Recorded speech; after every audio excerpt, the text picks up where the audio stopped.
kesempatan berkumpul di tempat ini guna melaksanakan pendampingan kedua atau kedua dalam program calon guru penggerak tingkatan kelas 11. Bapak Ibu, perkenalkan saya Nur Faiza. Saya sebagai pengajar praktik yang mendampingi 5 CGP salah satunya. Pertama-tama saya ucapkan terima kasih kepada Bapak Ibu yang sudah meluangkan waktu, kesempatan, bersedia untuk bekerja sama, berkolaborasi dengan kami. Dalam pendampingan ini ada beberapa hal nanti yang akan kita diskusikan. Yang pertama adalah tentang visi sekolah, kemudian visi guru penggerak, dilanjutkan dengan tata perubahan yang sudah baik. Untuk mengawali, mari kita buka acara ini dengan acara tersebut. Untuk selanjutnya saya persilahkan kepada yang mewakili ibu kepala sekolah memberikan sambutan. Kepada Bapak nanti saya silakan. Diri Pak. Berumur nih. Biasa. Terima kasih. Assalamualaikum warahmatullahi wabarakatuh. Waalaikumsalam. Selamat pagi semuanya. Saya ucapkan terima kasih kepada Bapak Ida sebagai pendidikan praktik dari BK, dan terima kasih juga kepada ibu-ibu yang sudah berkenan di sini. Mungkin dalam kegiatan ini sungguh luar biasa sekali karena Bu Eka sudah bisa lanjut ke pendampingan yang kedua. Mudah-mudahan dalam kegiatan kita pagi ini dapat berjalan dengan baik dan menghasilkan sesuatu yang bisa kita gunakan ke depan. Mungkin itu saja yang disampaikan dari saya. Terima kasih. Assalamualaikum warahmatullahi wabarakatuh. Terima kasih Bapak Nafi sebagai wali dari kepala sekolah.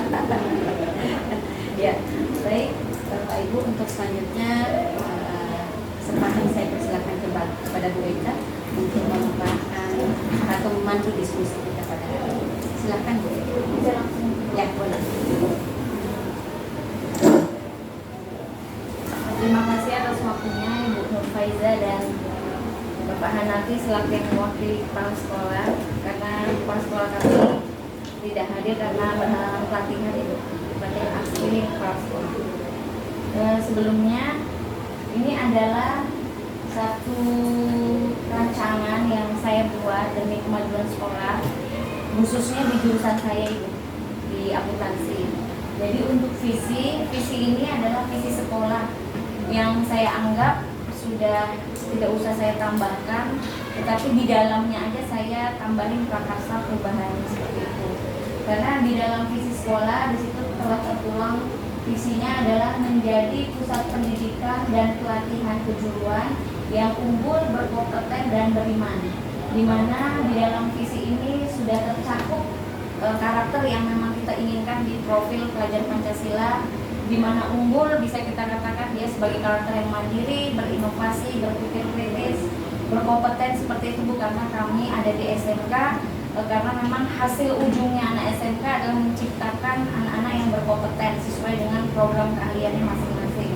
Kemudian juga beriman, insya Allah karena SMK ini sudah melakukan pembiasaan-pembiasaan yang memang mengarah ke menjadikan anak yang bertakwa dan berakhlak mulia, jadi saya tidak usah menambahkannya lagi karena memang itu sudah menjadi visi turun-temurun dari siswa SMK yang bisa mendorong.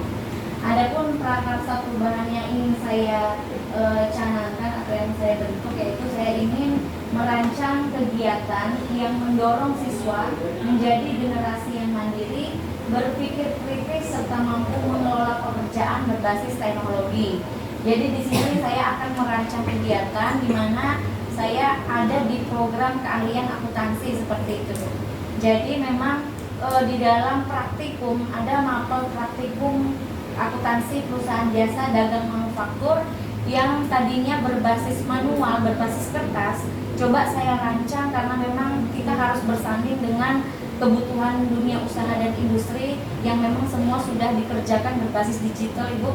Maka nanti saya usahakan, saya punya mimpi bahwa siswa saya mampu cakap dalam teknologi. Dalam hal ini saya masukkan aplikasi Excel seperti itu. ilmu juga waktu saya upskilling yang diadakan oleh BP Badan Pengembangan Pariwisata dan Bisnis Manajemen, bahwa memang di perusahaan yang saya tempat magang upskilling itu semua kegiatan yang dilakukan perusahaan itu semua berbasis digital, itu berbasis teknologi. Jadi inilah satu prakarsa perubahan yang ingin saya terapkan di siswa saya, di siswa program keahlian akuntansi seperti itu. Lanjut tuh. Nah, kemudian di dalam menyusun visi, tahap-tahapnya yaitu tahap baja. Yang pertama adalah buat pertanyaan utama, yaitu apa yang harus saya lakukan untuk merancang kegiatan yang dapat mendorong siswa menjadi generasi yang mandiri, berpikir kritis, serta mampu mengelola pekerjaan berbasis teknologi. Tindakannya merancang kegiatan pembelajaran pada mata pelajaran pilihan akuntansi, yaitu praktikum akuntansi perusahaan dagang berbasis teknologi dengan menggunakan aplikasi Excel. Dan ini sudah saya mulai terapkan. Jadi anak-anak di mata pelajaran akuntansi pilihan 24 jam dalam seminggu sudah saya selipkan anak-anak mengerjakan praktikumnya tidak lagi berbasis manual atau kertas, melainkan sudah berbasis teknologi, yaitu melalui aplikasi Excel. Kemudian langkah yang kedua adalah ambil pelajaran. Aktivitas apa saja yang dilakukan untuk merancang kegiatan yang dapat mendorong siswa menjadi generasi yang mandiri, berpikir kritis, serta mampu mengelola pekerjaan berbasis teknologi. Jadi tindakannya ini adalah saya akan melakukan aktivitas satu siklus akuntansi semuanya berbasis Excel, dan nanti juga ada rumus-rumus yang akan dimasukkan supaya anak-anak ketika nanti persiapan PKL, anak-anak tidak kaku untuk menggunakan rumus-rumus yang ada di aplikasi Excel seperti itu. Kemudian langkah ketiga adalah gali mimpi. Pertanyaannya, apakah kebiasaan-kebiasaan baru yang akan terjadi jika merancang kegiatan yang dapat mendorong siswa menjadi generasi yang mandiri, berpikir kritis, serta mampu mengelola pekerjaan berbasis teknologi. Dapat menumbuhkan karakter kemandirian, jadi dia nanti mandiri untuk menggunakan rumus-rumus yang ada di Excel. Kemudian dapat menumbuhkan karakter berpikir kritis, karena nanti di dalam aplikasi Excel dia nanti mampu berpikir secara kritis bagaimana cara menyelesaikan satu kesatuan dari siklus akuntansi yang endingnya menciptakan laporan keuangan berbasis Excel. Kemudian anak dapat menumbuhkan sikap bekerja sama dalam menyelesaikan proyek. Memang di dalam prakarsa perubahan ini nanti endingnya adalah satu proyek laporan keuangan utuh berbasis Excel seperti itu. Kemudian yang menjabarkan rencana, tindakan apa untuk mendukung merancang kegiatan yang dapat mendorong siswa menjadi generasi yang mandiri, berpikir kritis, serta mampu mengelola pekerjaan berbasis teknologi. Karena kita sudah tersedianya peralatan yang canggih dan tercukupnya laptop, jadi satu siswa satu laptop, maka saya yakin bahwa prakarsa perubahan ini akan menghasilkan hasil yang maksimal seperti itu. Kemudian untuk atur eksekusinya, siapa saja yang akan dilibatkan dalam merancang kegiatan yang mendapat mendorong siswa menjadi generasi yang mandiri, berpikir kritis, serta mampu mengelola pekerjaan berbasis teknologi.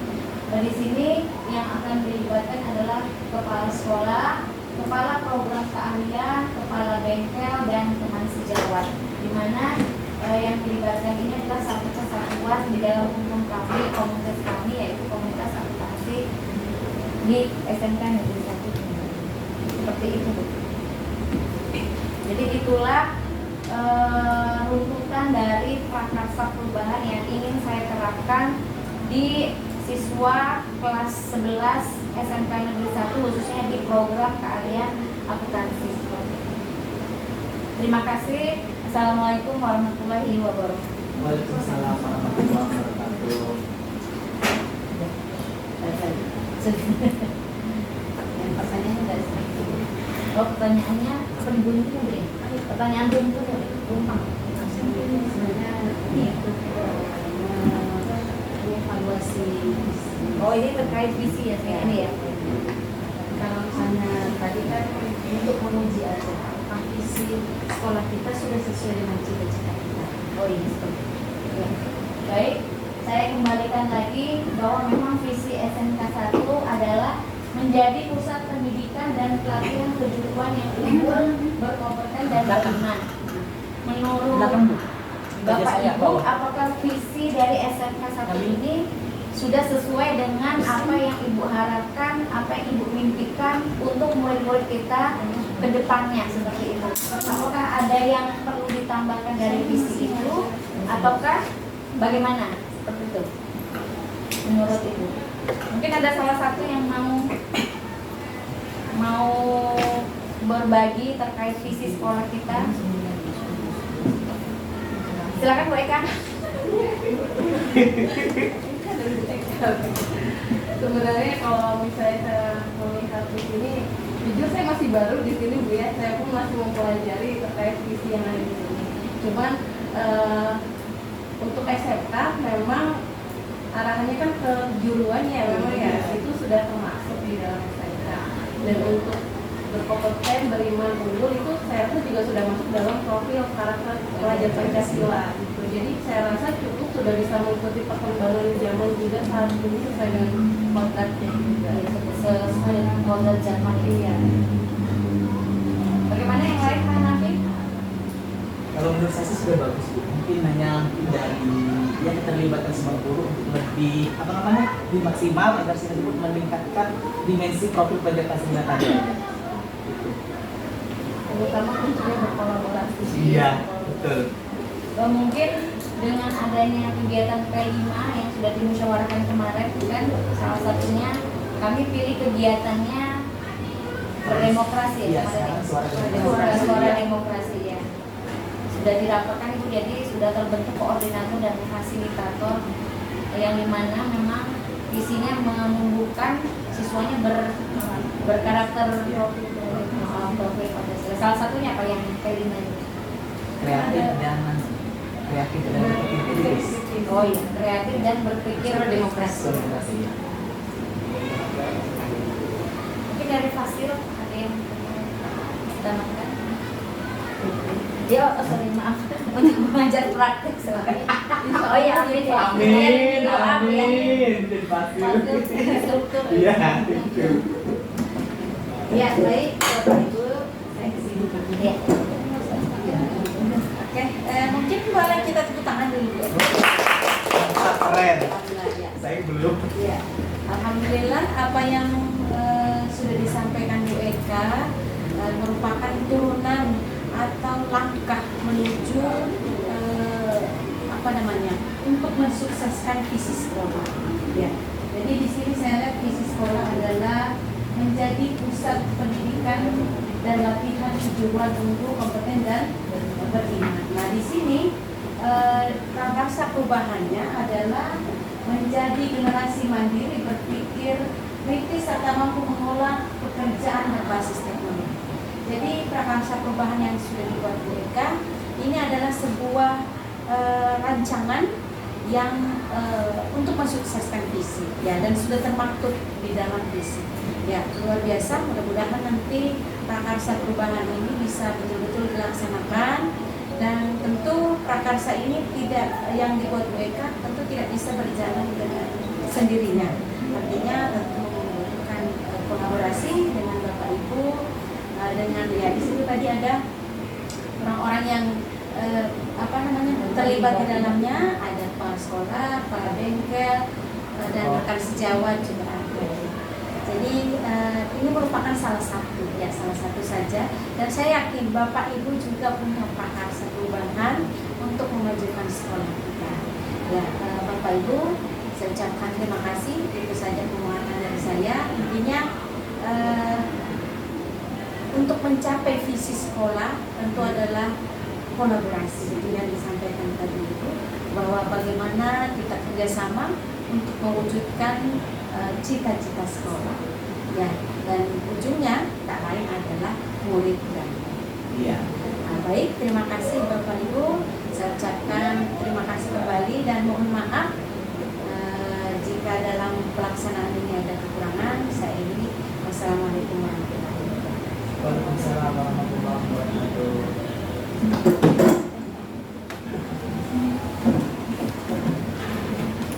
Apa kita perlu ini Bu, menyatukan kalimat rempang? sebenarnya untuk mengatur file itu untuk menguji seseorang. Jadi Assalamualaikum warahmatullahi wabarakatuh. Waalaikumsalam warahmatullahi wabarakatuh. Selamat siang Bapak Ibu. Siang. Bagaimana kabar Bapak Ibu? Apakah Bapak Ibu sehat? Alhamdulillah. Biasa Allahu Akbar. Terima kasih atas waktunya Bapak Ibu. Hari ini saya akan berdiseminasi terkait budaya positif. Jadi hari ini saya akan berbagi ilmu mengapa kita di sekolah itu harus membiasakan sehingga terciptanya pembiasaan yang kita wujudkan di budaya positif. Ini adalah modul 1.4 budaya positif.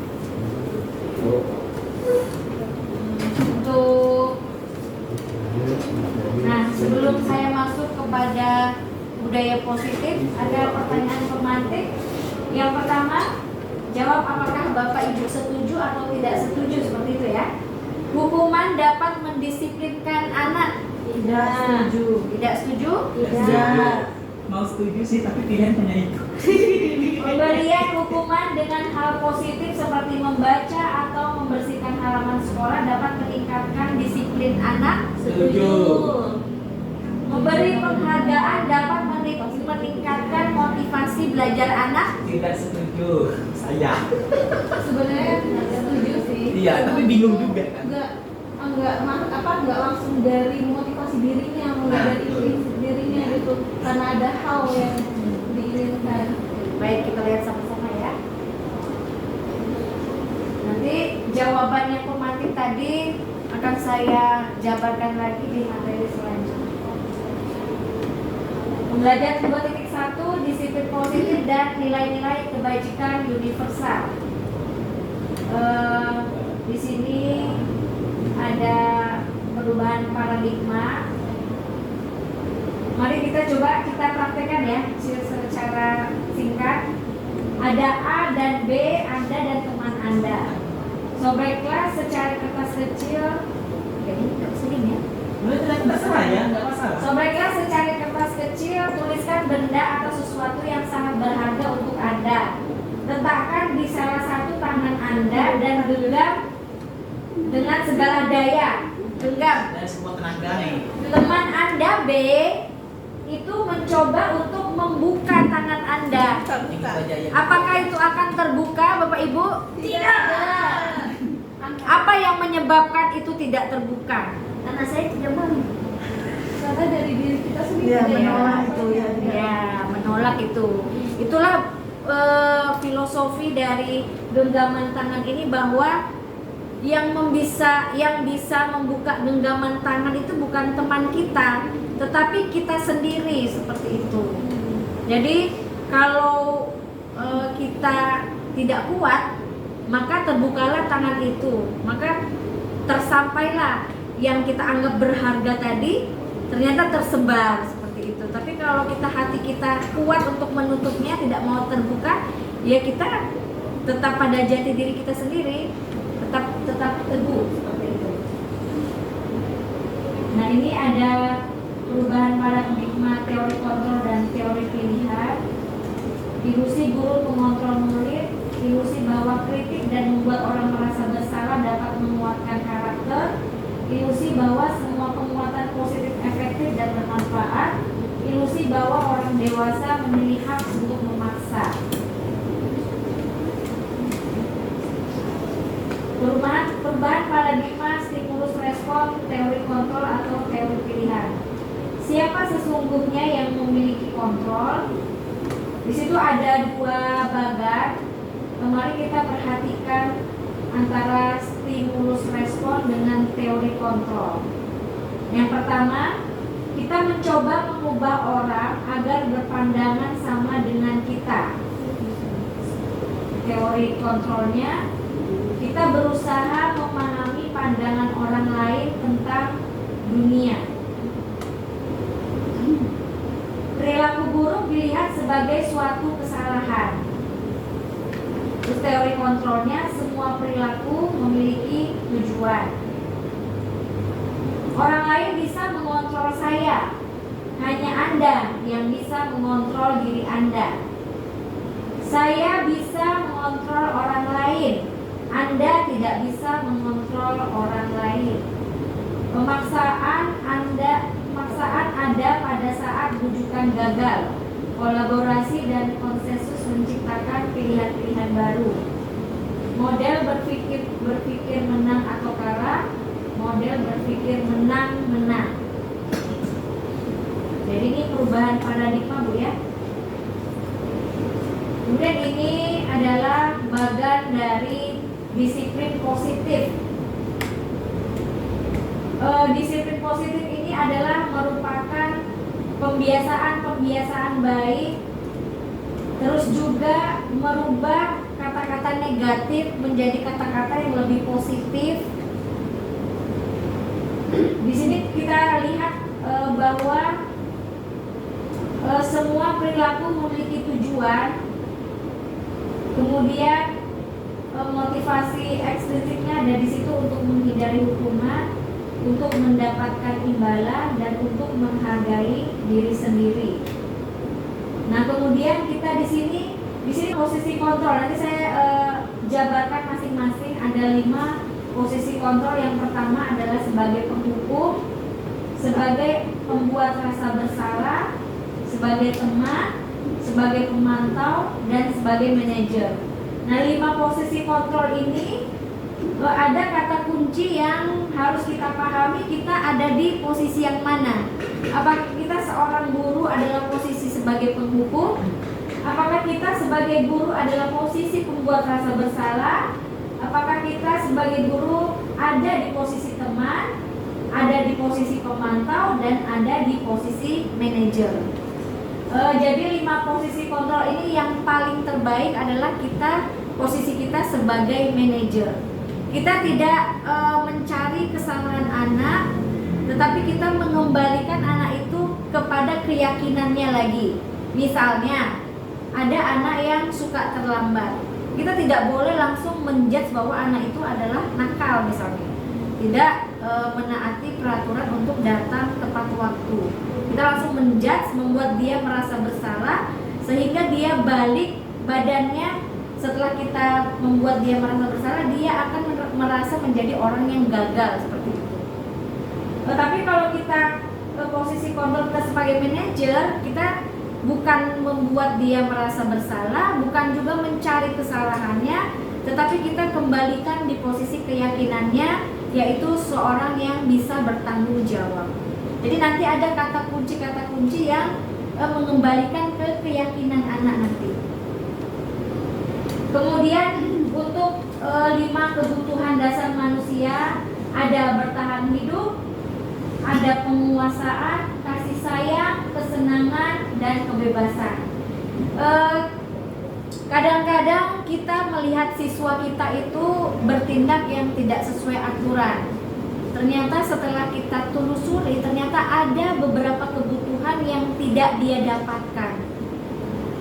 Ada misalkan ada anak yang suka terlambat, ternyata dia kebutuhan kasih sayangnya kurang. Jadi anak itu mendapatkan kebutuhan kasih sayangnya dengan dia terlambat, dan kita menjadi perhatian kepada anak itu.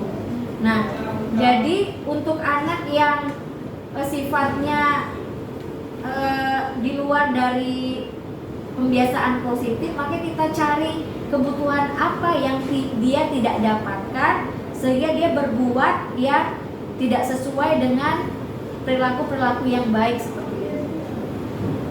Kemudian untuk di disiplin positif ini, mari kita mengembalikan keyakinan siswa kita, tidak menjadi guru yang tidak menjadi guru yang sebagai penghukum, tidak juga menjadi guru yang sebagai pembuat rasa bersalah. Mari kita kembalikan ke keyakinan siswa kita dengan melakukan segitiga restitusi. Segitiga restitusi ini nanti akan saya sampaikan di slide berikutnya. disiplin. Disiplin ini artinya belajar. Disiplin diri membuat orang menggali potensinya menuju sebuah tujuan apa yang dia hargai. Namun dalam budaya kita, makna disiplin telah berubah menjadi sesuatu yang dilakukan seseorang pada orang lain untuk mendapatkan kepatuhan, ketidaknyamanan, bukan dengan apa yang kita hargai atau pencapaian sebuah tujuan mulia. Kadang-kadang disiplin ini kita sebagai guru menjadi orang yang keras. Kita memaknai disiplin itu harus diwujudkan dengan kekasaran. Nah, marilah kita sama-sama merubah pemikiran itu dengan adanya budaya positif ini. Nilai-nilai kebajikan universal. Dari disiplin positif nanti kita akan banyak menemukan nilai-nilai kebajikan yang nantinya akan kita turunkan ke siswa kita. Misalkan saja pembiasaan untuk sholat duha yang sudah kita lakukan, maka nilai kebajikan yang akan kita timbulkan ke anak adalah rasa nilai bertakwanya dia kepada Tuhan Yang Maha Esa. Salah satu perwujudannya seperti itu. Banyak sekali nilai-nilai kebajikan yang ingin kita capai di P5 ini atau profil pelajar Pancasila, di mana kita mau nilai-nilai kebajikan itu yang pertama yaitu beriman, mandiri, bernalar kritis, berkebinekaan global, bergotong royong, dan kreatif. Ini saya akan mendalami lagi terkait tadi adanya motivasi, hukuman, penghargaan, dan restitusi. Teori motivasi perilaku manusia. Ada teori yang bersifat motivasi eksternal dan ada motivasi internal. Yang eksternal itu kadang-kadang kita melakukan hal yang baik itu hanya untuk menghindari ketidaknyamanan atau hukuman, atau kita melakukan tata tertib yang telah dijabarkan di sekolah hanya untuk mendapatkan imbalan atau penghargaan dari apabila melakukannya. Dan seyogyanya disiplin positif ini kita kembalikan ke motivasi internal dengan tujuan bahwa jika saya berperilaku baik, maka saya seperti menghargai diri saya sendiri, seperti itu. Saya akan menjadi orang yang bertanggung jawab. Saya akan menjadi orang yang lebih mandiri jika saya mengerjakan pekerjaan itu secara mandiri, seperti contohnya. Saya akan menjadi orang yang bertakwa jika saya melaksanakan sholat duha dengan baik, seperti itu. Jadi pembiasaan positif ini kita nanti mengarahkannya ke lebih ke motivasi internal. Menurut Ki Hajar Dewantara, merdeka itu artinya tidak hanya terlepas dari perintah, akan tetapi juga cakap buat memerintah diri sendiri. Jadi tidak usah melakukan hal yang baik hanya ingin diberi penghargaan kepada dari orang lain ke kita, tapi kita lebih ke motivasi untuk mengembangkan diri kita sendiri. Dihukum oleh penghargaan. Ini tadi jika penghargaan itu diberikan ketika seseorang akan melakukan sesuatu. Ada pengaruh jangka pendeknya, penghargaan mengurangi ketepatan, penghargaan tidak efektif, dan penghargaan merusak hubungan. Kadang-kadang kita sudah terbiasa untuk memberikan anak sebuah penghargaan, tetapi penghargaan itu akan merusak hubungan kalau itu tidak terjadi lagi. Misalkan jika dia melakukan sholat duha, maka akan saya beri sebuah makanan seperti itu. Ternyata kita nggak bawa makanan, akibatnya penghargaan itu nanti merusak hubungan kita. Jadi jangan jadikan pembiasaan positif itu untuk motivasi eksternal, hanya ingin dihargai, hanya ingin mendapatkan penghargaan seperti itu. itu. Jangan membiasakan untuk memberikan penghargaan. Nah, ini juga penghargaan mengurangi motivasi intrinsik yang muncul dari internalnya dia sendiri. Karena dia kan kalau melakukan hal baik karena penghargaan nanti mengurangi tujuan untuk mengembangkan dirinya sendiri. Bentuk program kebajikan apresiasi. Beri pengakuan secara khusus, beri pengakuan secara pribadi, beri pengakuan kepada semua murid, beri pengakuan secara konsisten dan fokus pada proses. Jadi ini ada beberapa contoh pengakuan. Misalkan kemarin saya perhatikan nilai kebajikannya, rasa empatimu besar sekali. Situasinya pada saat menolong murid baru di kelas kita. Saya menghargai kepedulianmu. Saya pada saat kamu membantu teman-temanmu di tugas kelompok. Jadi ini adalah kata-kata pembiasaan positif yang nantinya menimbulkan nilai-nilai kebajikan seperti itu.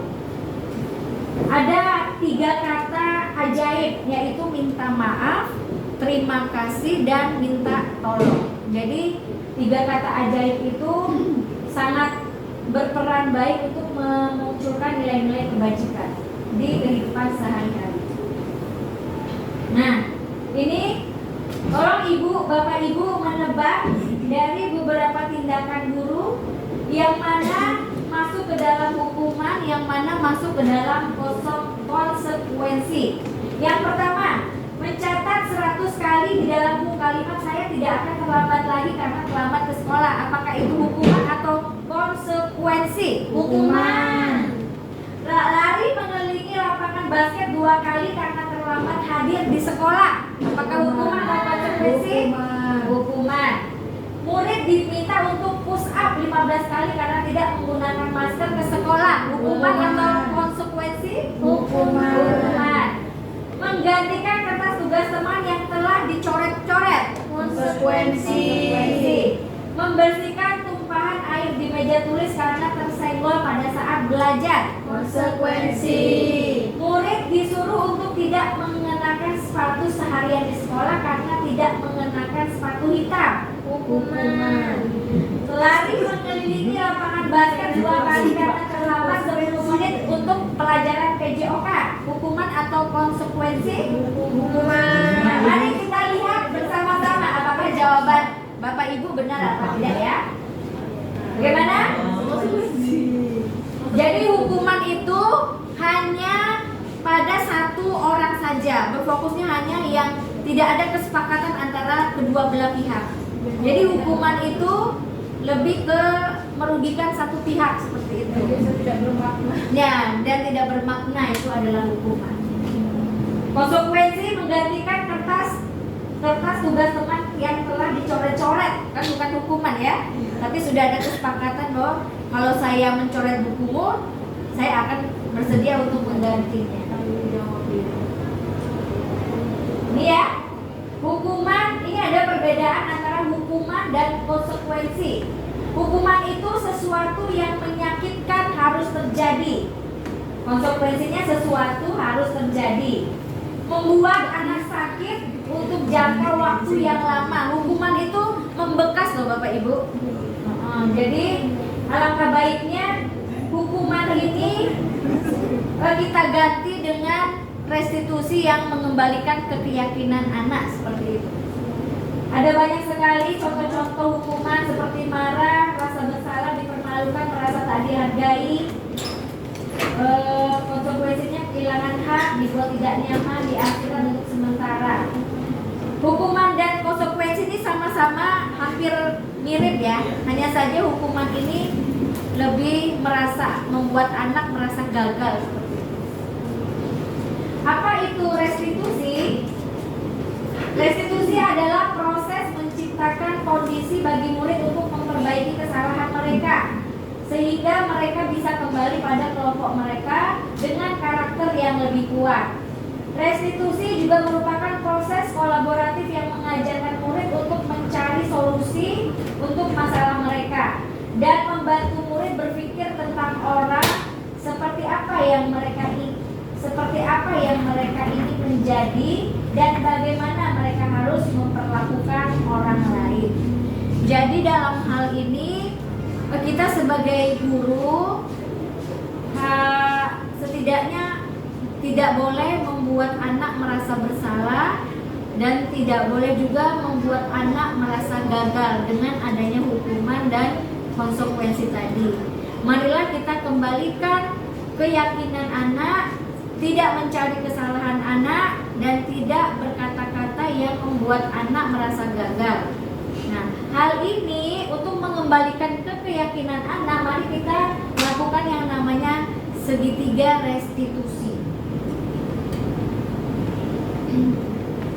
Ini hanya ada yang ini perbedaannya antara hukuman, konsekuensi, dan restitusi. Saya contohkan misalnya ini yang peraturannya adalah bla bla bla, kamu harus. Kalau konsekuensi, apa peraturannya? Mampukah kamu melakukannya?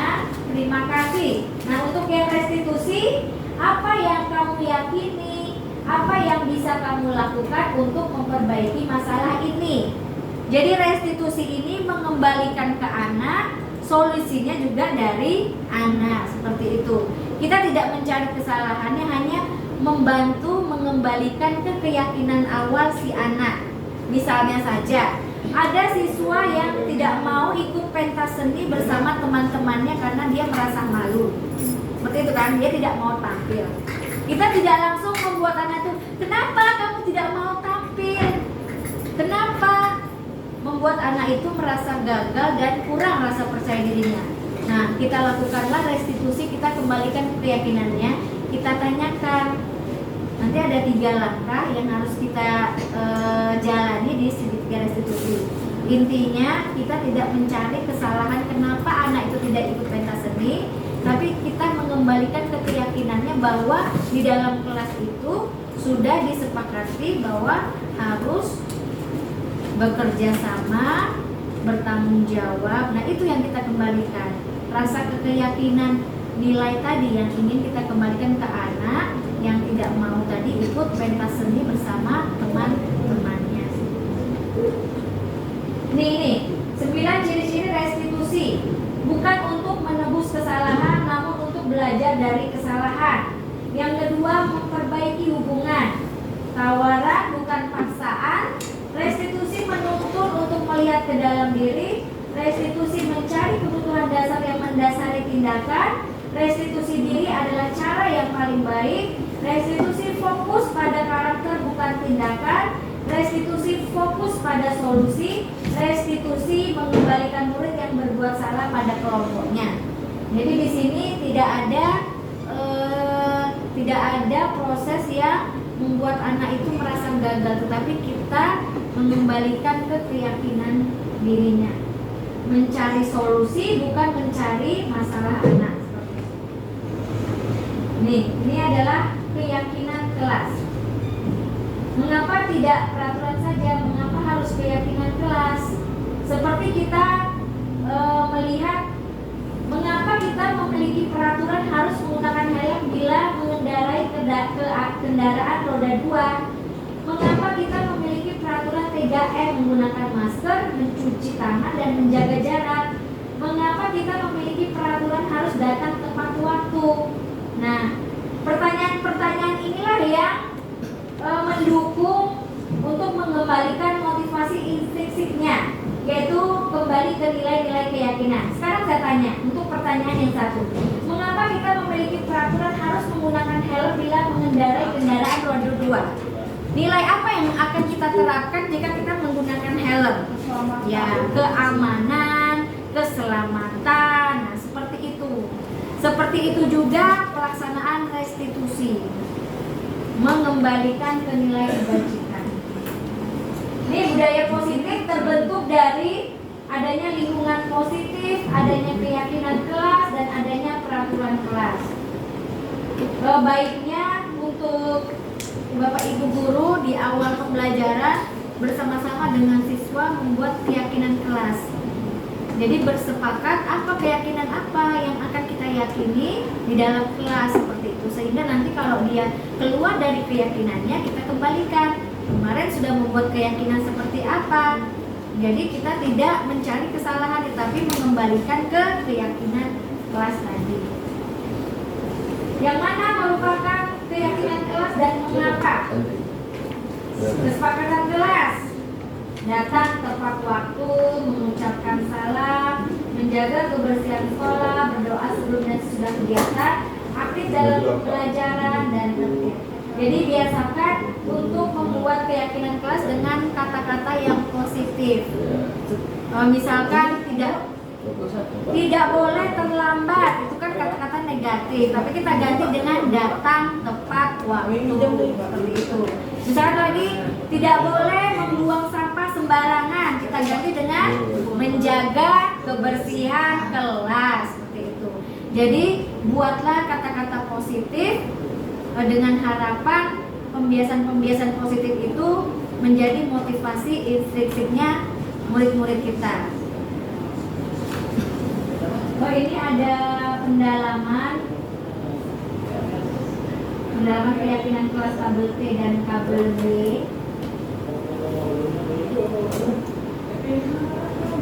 Ada yang tampak dan tidak tampak, ini seperti ini. Hormat, kami meyakini bahwa sangat penting untuk menghormati semua orang dan barang milik orang lain. Apakah hormat itu terdengar, terlihat, atau berperilaku?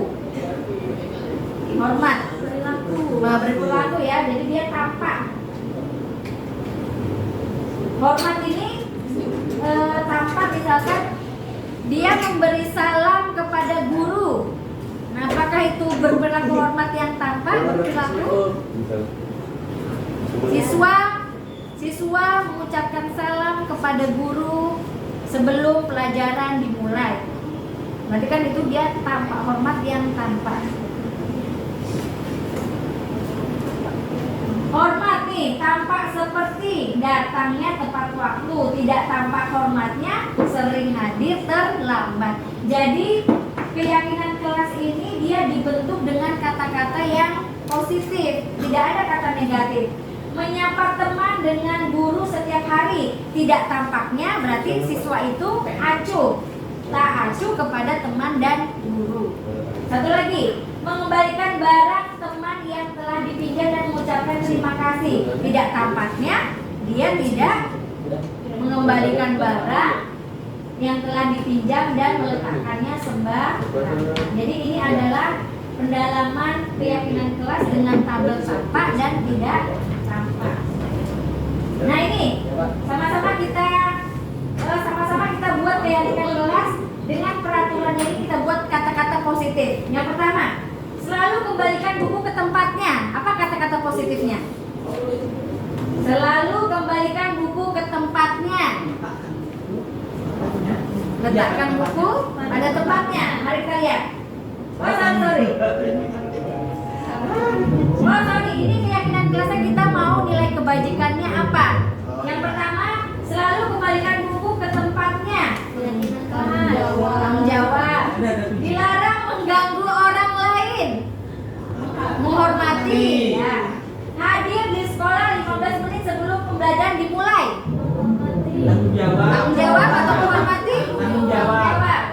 Dilarang melakukan kekerasan. Rasa aman, keselamatan. Oh iya, bisa. Dilarang menggunakan narkoba. Kesehatan, keselamatan. Iya, iya. Bergantian atau menunggu giliran. Menghormati, bertanggung jawab. Gunakan masker. Kesehatan. Jangan berlari di kelas atau koridor. Ya, keselamatan. Mari kita lihat. Ya, benar sekali. Jadi peraturan-peraturan ini kita buat untuk kebiasaan-kebiasaan yang akan dampaknya ke nilai-nilai kebajikan seperti itu. Kebutuhan dasar manusia dan dunia berkualitas. Nah ini tadi, ini adalah kebutuhan dasar manusia yang memang harus terpenuhi. Ada 4 kebutuhan dasar, ada 5 kebutuhan dasar. Yang pertama kasih sayang dan rasa diterima, penguasaan, kesenangan, kebebasan, dan bertahan hidup. Jadi manusia kalau sudah terpenuhi 5 dasar ini, pasti dia akan menjadi manusia yang paling baik seperti itu. Kadang-kadang kita lihat anak kita berperilaku yang tidak keluar dari nilai-nilai kebajikan karena ada kepenuhan yang tidak terpenuhi seperti itu. 5 posisi kontrol yang tadi saya sebutkan, ada 5 posisi kontrol sebagai guru, yaitu pembuat merasa pemarah, penghukum, pembuat berasa bersalah, teman, pemantau, dan manajer. Mari kita lihat nih. Ini adalah 5 posisi kontrol. Ada penghukum, pembuat merasa bersalah, sebagai teman, sebagai pemantau, dan sebagai manajer. Ini ada motivasi. Guru berkata, misalnya kita sebagai penghukum, kalau kamu tidak melakukannya, awas ya, rasakan. Nah, itu kita bertindak sebagai penghukum. Kita akan menghukum anak jika tidak melakukan seperti apa yang kita mau, seperti itu. Kemudian jika guru itu posisi kontrolnya pembuat merasa bersalah, maka dia akan mengatakan, kamu seharusnya, kamu sudah tahu, kamu kok begitu, ibu marah, ibu stres. Nah, itu membuat murid merasa bersalah. Kemudian jika guru berposisi sebagai teman, ayolah kamu harus membantu ibu, dengan kata-kata seolah-olah gurunya sebagai teman. Kemudian untuk yang pemantau, apa peraturannya? Dia memancing, kembalikan lagi. Kemudian sebagai manajer, nah ini kita sebagai guru, baiknya kita adalah berposisi sebagai manajer. Kita tidak membuat anak merasa bersalah, tidak membuat anak merasa gagal, tetapi kita kembalikan ke keyakinan yang telah disepakati. Nah ini, saya kecewa sekali dengan kamu. Ini berarti posisi kontrol kita sebagai orang yang membuat orang merasa bersalah. Kamu tidak pernah benar melakukannya. Kita sebagai penghukum, ayo lakukanlah demi ibu. Itu biasanya kata-kata yang sebagai teman. Apakah kamu mau mendapatkan stiker bintang hari ini? Dia sebagai pemantau. Nah ini kata-kata yang harus kita tuangkan sebagai posisi kontrol kita sebagai manajer, yaitu bagaimana kamu bisa menyelesaikan masalah ini. Nah, dia membuat jalan untuk anak dapat menyelesaikan masalahnya sendiri.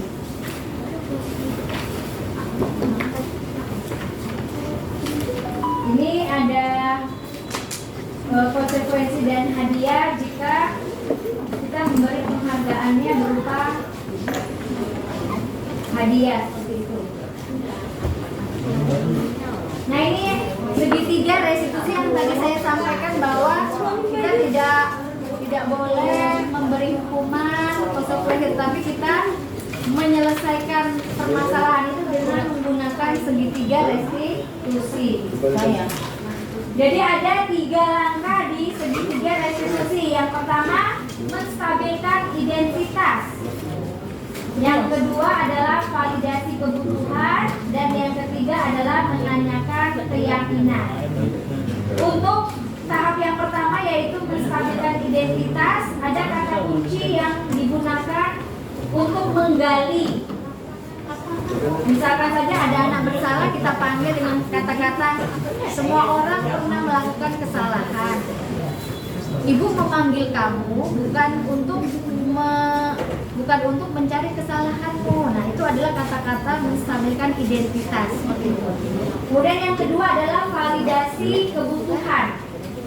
Menanyakan dengan kata kunci, kamu tentu punya alasan mengapa kamu lakukan itu. Seperti itu kata-katanya. Dan kemudian langkah yang ketiga adalah menanyakan keyakinan. Nilai-nilai apa yang telah kamu sepakati? Nanti anak pasti menjawab, nilai yang saya sepakati adalah rasa tanggung jawab. Nah, kita kembalikan ke keyakinannya lagi.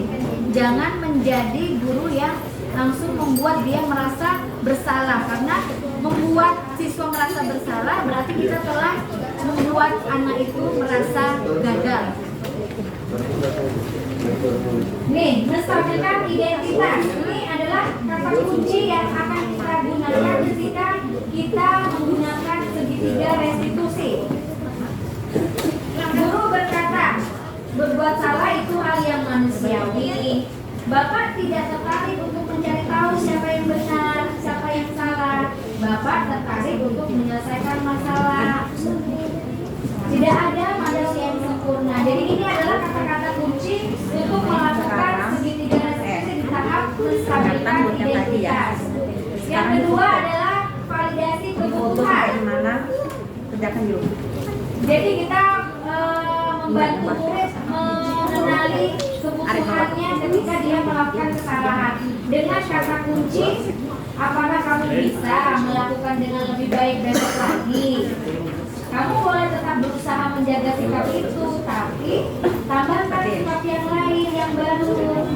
Apa yang penting bagi kamu? Kamu pasti punya alasan mengapa kamu melakukannya. Nah, jadi itu adalah langkah-langkah mengembalikan keyakinan anak tadi dengan segitiga restitusi. Kemudian yang terakhir adalah tahap mengembalikan atau menanyakan keyakinan. Boleh besok pagi. Apa nilai yang kita percaya di kelas?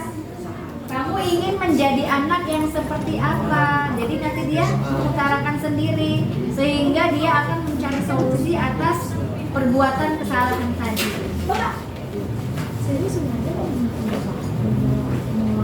Ya, ini adalah kata-kata kunci ya Bapak untuk ke segitiga restitusi tadi. Udah pulang. Refleksinya coba dari satu Bapak Ibu yang mau sakit kah? Refleksi apa yang Bapak Ibu dapatkan setelah saya sampai memberikan paparan terkait budaya positif tadi? Baik, besok pagi dikumpul. Perasaan apa yang muncul selama mengikuti sesi ini khususnya mengenai makna disiplin dan motivasi intrinsik? Boleh Bu Jana menyampaikan? Ternyata bujang dulu. Besok pagi ya. Lihat di meja ada anak sampai itu harus ada reward dan punishment. Ternyata sekarang kita disiplin positif itu mengembalikan. Untuk pertanyaan yang keempat, saya akan menjadi among yang seperti apakah setelah mengikuti modul ini? Silakan Bu Eka. Eka TK. Seperti apa? Saya akan menjadi among yang seperti apakah setelah mengikuti modul ini?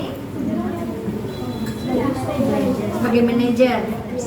Karena jika kita sebagai manajer, kita tidak mencari kesalahannya, tetapi mencarikan solusi, mengembalikan keyakinan anak. Baiklah, demikian paparan budaya positif yang telah saya paparkan hari ini.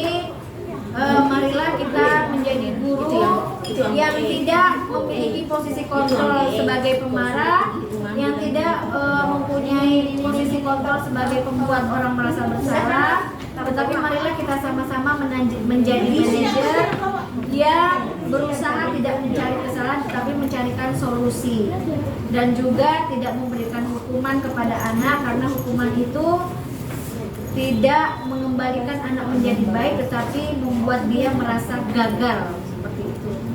Marilah kita melakukan segitiga restitusi, di mana segitiga restitusi nanti ini mampu mengembalikan keyakinan awal bahwa nilai-nilai apa yang sudah tertanam, yang sudah menjadi pembiasaan positif yang telah kita bangun di sekolah kita.